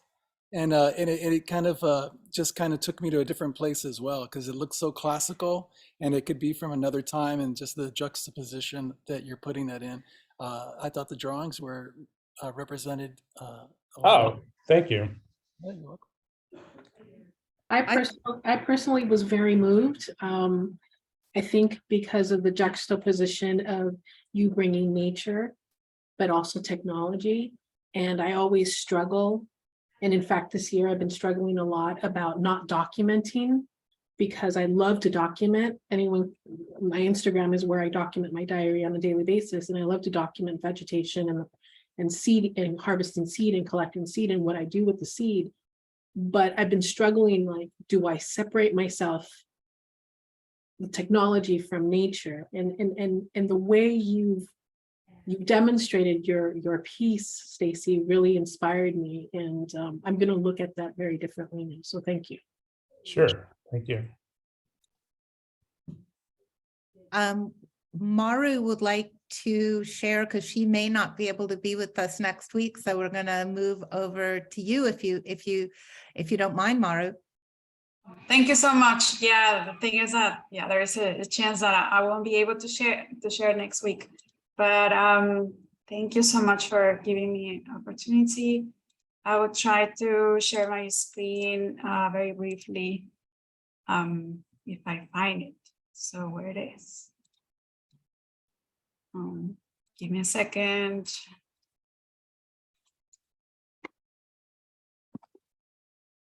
I don't know why it doesn't appear.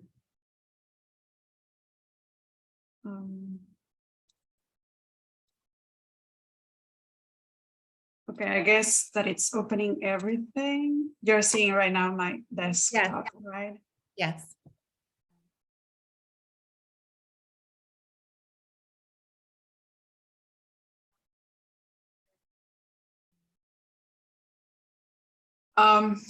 Well, maybe I could share the link with you, because I don't know why is the reason that I cannot open the window. But try it one more time. You might get like jitters. Yeah. The window you want to share has to be open underneath the Zoom screen. Yeah, let me see. Thank you so much for that. Sometimes, yeah, even at this point that we should be an experts on Zoom, I'm still struggling sometimes. Happens all the time. Can you see now? Yep, perfect. Oh, okay, excellent. So yeah, well, basically I want to share just very briefly about also my practice, that I can say that it's based in process. Like I think that what I work with is basically process things that evolve. I really enjoy the wonder of not knowing what is going to happen later, and things that change through time, and the changes that are involved in the natural world are one of my sources of inspiration. So when people were sharing before about like ecology and relationships, I think that that's part of what I do too. Like when I'm looking at processes, it's like trying to connect these relationships that are happening. So I can say that, yeah, that's why I think that my work is like into the eco-aesthetics. And I have also that thing of the bio and the geo. I was actually very surprised that, yeah, both of them are right now in my practice a lot. I've been collaborating for the past, I don't know, more than 3 years with microbes. I love microbes. This is some work that I had in the past when I was collaborating with, probably you're familiar with the SCOBY culture, the one that is used for creating kombucha. So I collaborate with these microbes that have a capacity to, through their, like, SCOBY is like actually a culture that it's living in symbiosis, bacteria and yeast. And some of the bacteria are able to produce material in the surface. And you can see a little bit here, like a tank, like, so they are basically transforming sugars into a cellulosic material. In this case, it's like a film. And yeah, like when it grows, it starts to develop, and it can get like pretty thick. So yeah, being like exploring that relationship, I can say now that I have this relationship with this culture that is a long term. I live with them, I have my culture that is with me all the time. And it's very fascinating to know that when I open my culture, I know what is happening. Like I kind of recognize the smells and they indicate me how are they doing. So yeah, this is a little bit of what I wanted to share in terms of yeah, this process and this collaboration. In this case, I was thinking like on kinship and the origin of life and how life happened when the integration of one cell was like consumed by another cell. So it was like this growth or this surgence by membranes, but also by collaboration between microbes. So this is my bio area, and I like a lot just experimenting without having any expected results. And this is part of what I do. And also now thinking about the geo, I'm currently working in a project that is related with healing the soil. And I probably already mentioned to some of you in one of our small groups sessions, and Lauren knows a lot because we've already had some communication about that. I'm right now with a team that is working towards healing the soil in the East and Southeast Los Angeles area, where like there is contamination on the ground in people's backyards. So we are working with a community of artists, scientists, community members, and other people that are wanting to do something about the situation. We consider that soil is basically the source of life, and it's very important to preserve and to protect. And that is why, yeah, we're putting all of our efforts and coming together as a community to find an alternative solution than just the removal of the soil and dumping into the landfill. So far we are like developing methods for sampling, for lead analysis. And what we are trying to do now is the incorporation of amendments to the soil, in this case, the use of minerals that have the capacity to encapsulate lead. And I'm very happy to share that we're having our first cohort of community scientists, because in the area we had this summer a free sampling session that was possible and offered to the community for them to sign up. And out of the people that sign up for that, we actually identified, sharing the results, like more than the 90% we found lead in higher levels than the California residential limit. And out of them, around 30% found lead levels are above the 300 parts per million. So we are right now working with those community members that received this invitation to collaborate with us and to test this in their backyards. So it's this week that we're starting with our first cohort of community scientists. And it's just an adventure that we're going to start together and working as a community to find the solutions.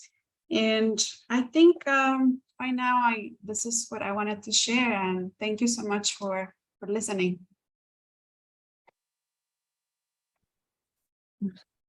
Maru, thank you so much for sharing. You know, the work that you're doing is almost like translating the unseen into the seen so often, with this exquisite imagery that again brings people toward these objects because of their beauty. You know, would you say that part of your work is as a translator? I can say that too. Yeah, it's true. I wouldn't think myself like that, but it's, yeah. Thank you. Yeah. And then vice versa, going the other direction, because then I find that then you're translating the possibility of a new way of creating a renewal or a regeneration, and in places where that kind of thing isn't really being offered to people.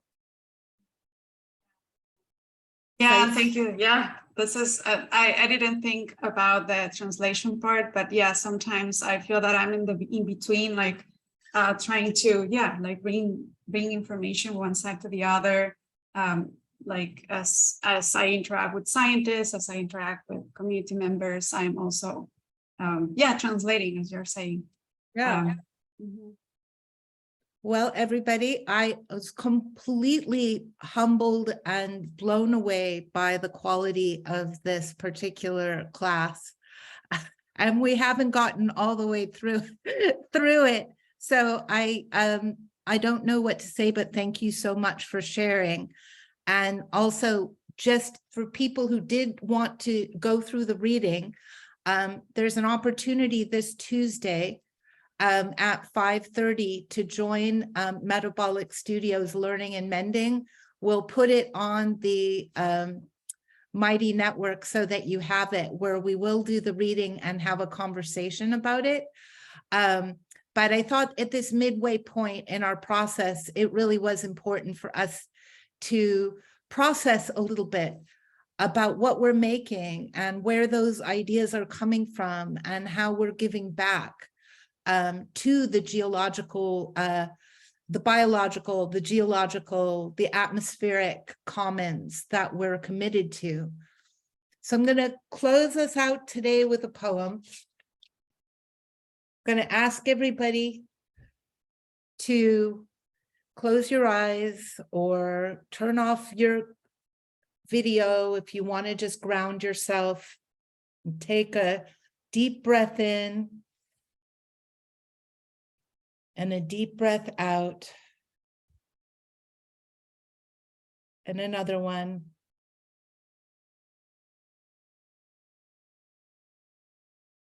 And I'm going to read today, My House is the Red Earth by Joy Harjo from the Muskogee people. My house is the red earth. My house is the red earth. It could be the center of the world. I've heard New York, Paris, or Tokyo called the center of the world, but I say it is magnificently humble. You could drive by and miss it. Radio waves can obscure it. Words cannot construct it, for there are some sounds left to sacred wordless form. For instance, that fool crow peeking through trash near the coral understands the center of the world as greasy scraps of fat. Just ask him. He doesn't have to say that the earth has turned scarlet through fierce belief after centuries of heartbreak and laughter. He perches on the blue bowl of the sky and laughs.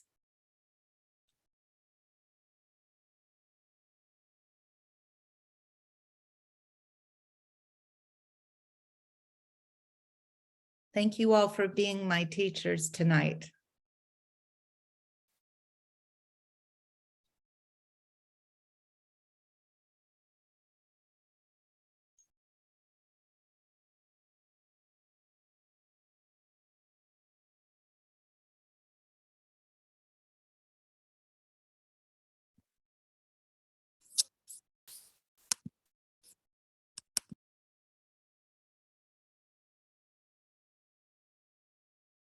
Wow. Wow.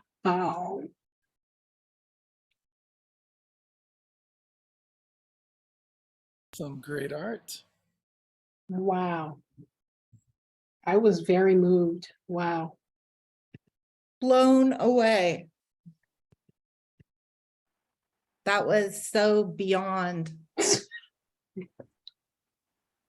Wow.